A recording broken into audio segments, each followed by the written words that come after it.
The sun beat down on the dusty New Mexico road, making the air shimmer. Eli Blackwood, a man etched with the lines of hard living and tougher choices, rode his horse into the small town of Redemption. The name seemed almost to mock him, a cruel joke for a man who felt redemption was as distant as the stars.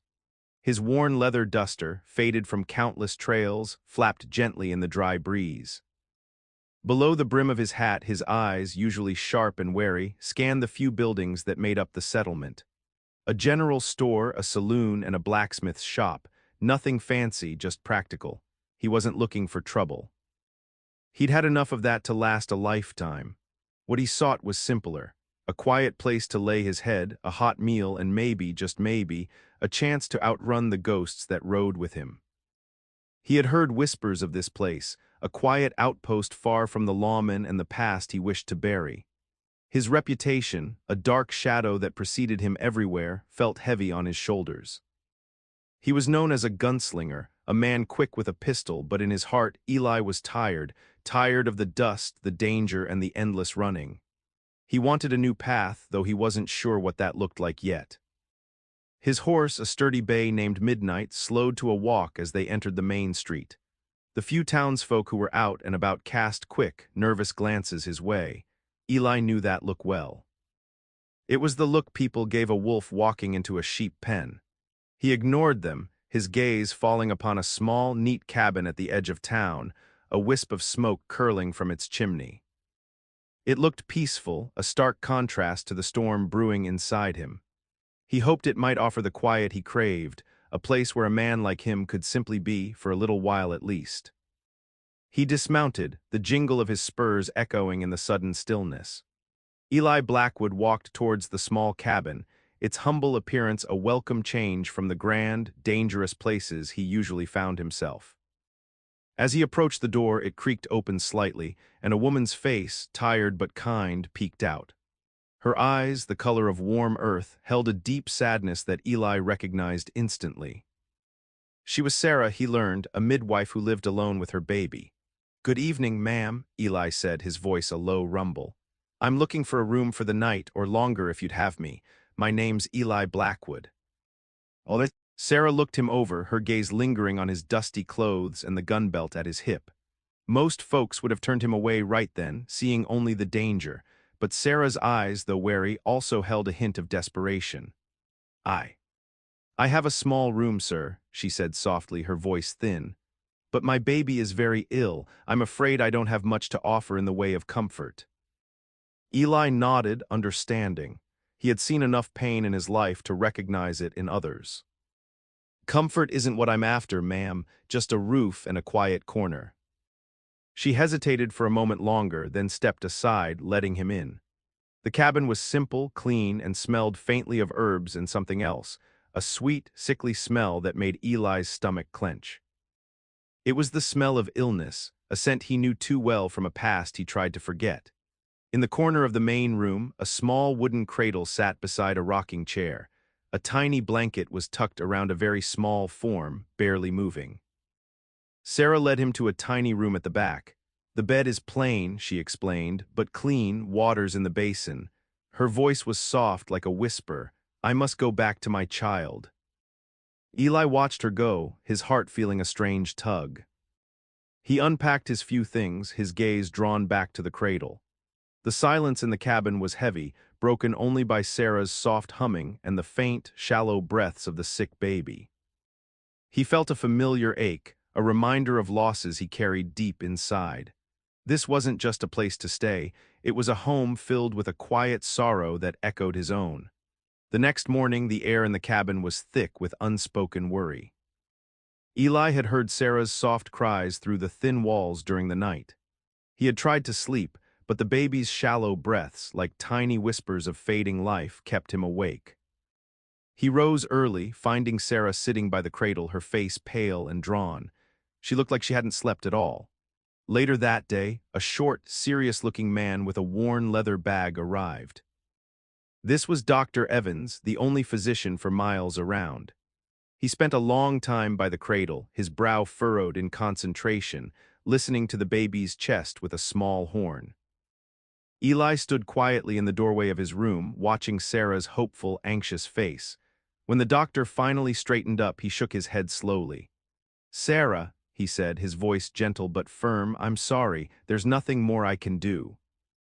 The fever is too strong, she's too weak."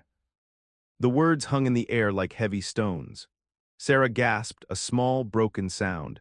Her shoulders slumped and she buried her face in her hands, her body shaking with silent sobs. Eli felt a cold dread creep into his own heart. He knew that feeling, the sharp stab of helplessness when a life slipped away despite every effort. He had seen it before too many times.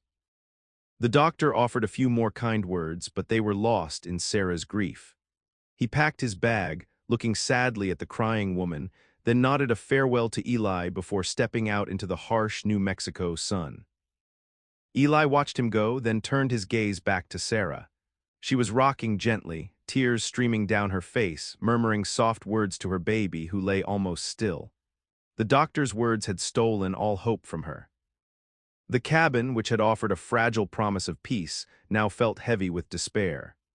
Eli, usually so quick to turn away from others' pain, found himself rooted to the spot. He saw not just Sarah, but a reflection of his own past sorrows, and a deep, unexpected urge to ease her suffering stirred within him. Eli watched Sarah, her shoulders shaking, her head bowed over the cradle. The sight twisted something inside him. He thought of his own mother, her gentle hands, her soft songs. He remembered a time long ago when he was small and sick, and she had sung to him, her voice a warm blanket against the cold fear. That memory, usually buried deep under layers of tough living, surfaced now, clear and sharp. He moved slowly, carefully walking past Sarah to the small wooden cradle. His spurs made no sound on the dirt floor. He looked down at the tiny baby, so fragile, so pale. Its chest barely rose and fell. It looked like a little bird too weak to fly. Eli felt a pang, a deep ache for all the things he had lost. Eli stood by the cradle, his gaze fixed on the tiny face. Without thinking, a soft, low hum began to escape his lips. It was a tune he hadn't thought of in years, a lullaby his mother used to sing to him, a simple, sweet melody about a sleepy meadowlark. His voice, usually gruff and unused to such tenderness, was barely a whisper, a rough harmony in the quiet room. Sarah, still weeping, slowly lifted her head, drawn by the unexpected sound. She watched him, her eyes wide with a mix of surprise and bewilderment. As Eli hummed, a miracle began to unfold. The baby who had been so still gave a tiny twitch. A small hand, no bigger than a blossom, curled and uncurled. Then a faint sigh escaped its lips, a breath deeper than any it had taken in days. Eli paused, holding his own breath, his heart thumping in his chest. Was he imagining it? Then the baby stirred again, more strongly this time. Its eyes, previously closed and sunken, fluttered open for a brief moment, revealing tiny pools of blue. A small, weak whimper escaped its throat, growing quickly into a soft, insistent cry. It was a sound Sarah had feared she would never hear again, a cry of life, of hunger, of need. Sarah stared, her tears now changing from sorrow to pure disbelief. She stumbled forward, pushing past Eli, her hands trembling as she reached for her child. The baby's cries grew louder, stronger, a beautiful, welcome noise that filled the small cabin. Sarah gathered her baby into her arms, holding it close, her face crumpled in a mixture of awe and overwhelming relief. She collapsed into the rocking chair, tears streaming down her face, not of sadness, but of a joy so profound it made her weak. Eli watched, a lump forming in his own throat. The rough edges of his heart softened, a feeling he hadn't known in decades. He had faced down many dangers, but this moment, this small, fragile life stirring back to wakefulness, felt like the greatest triumph he had ever witnessed. That night the cabin was filled with a different kind of sound, the hungry cries of a baby, followed by Sarah's soft murmurs as she fed her child. Eli watched from his doorway, a warmth spreading through him that was unfamiliar but welcome.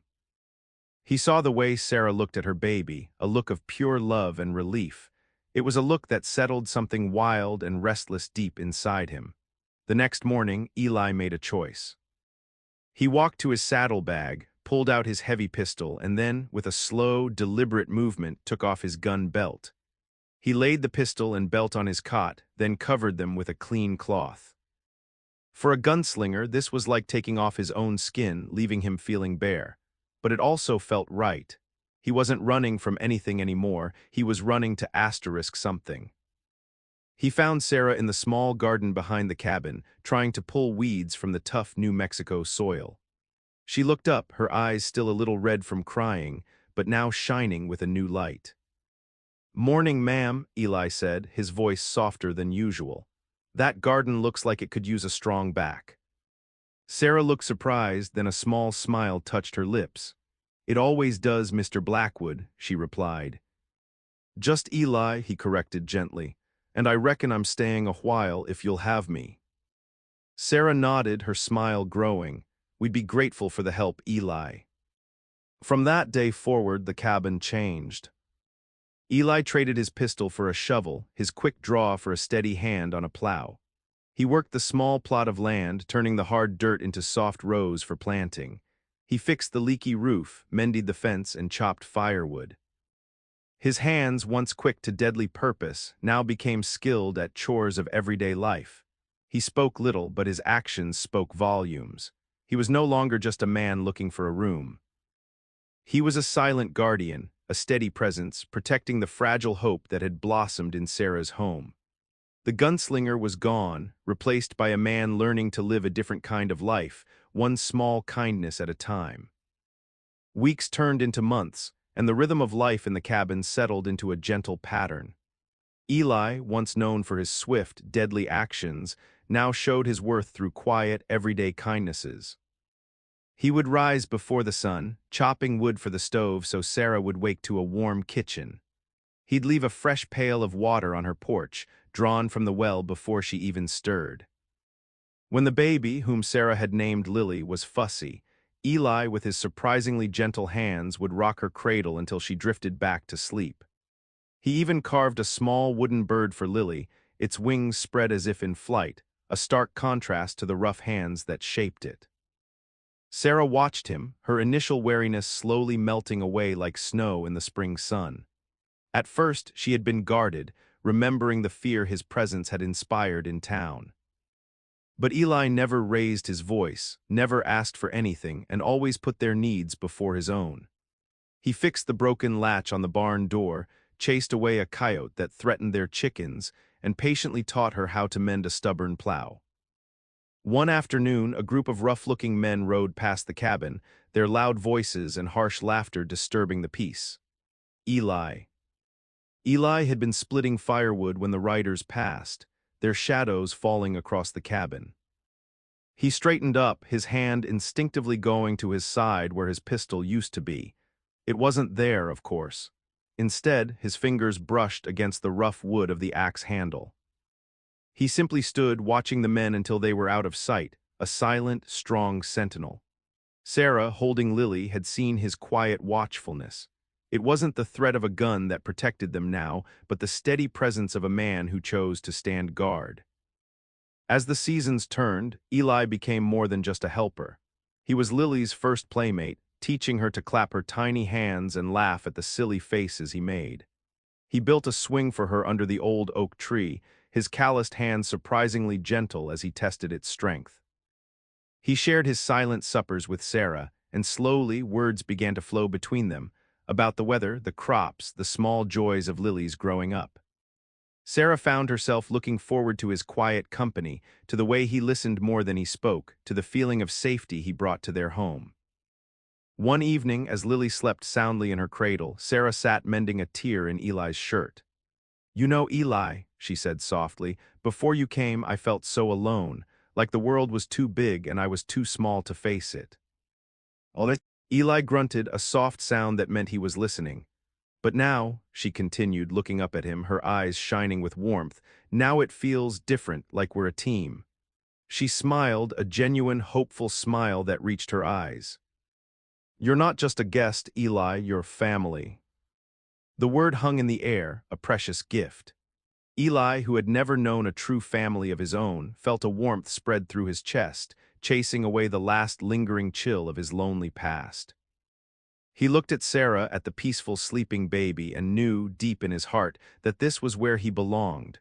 The outlaw was gone. In his place was a man who had found his purpose in the quiet strength of a woman and the innocent laughter of a child. He had traded his old life for something far more valuable, something he never thought he'd find: a home. One cool evening, after Lily was tucked into bed and the cabin was quiet, Sarah and Eli sat by the crackling fire. The soft glow danced across their faces, showing the gentle lines that time and hardship had etched there. Eli was whittling a small toy for Lily, his rough hands moving with surprising care. Sarah watched him, a peaceful feeling settling over her heart. She thought of the lonely days before he came and the vibrant life they now shared. She took a deep breath, her voice soft but steady. "Eli," she began, her gaze meeting his. "You've brought so much light back into this home. You saved Lily, and you saved me too, in a way." Eli stopped whittling, looking at her with his quiet, thoughtful eyes. "I know your past is complicated," Sarah continued, choosing her words carefully.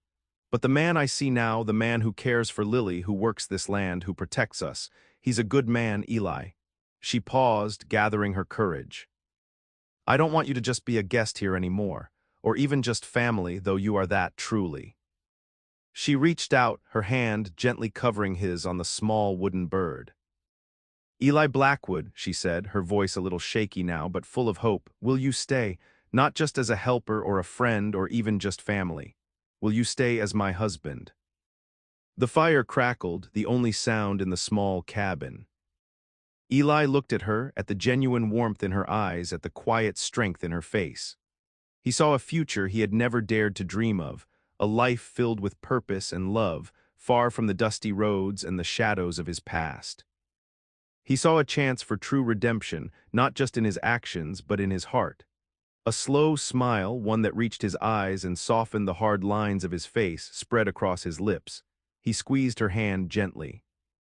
"Yes, Sarah," he said, his voice a low, firm promise. "Yes, I will."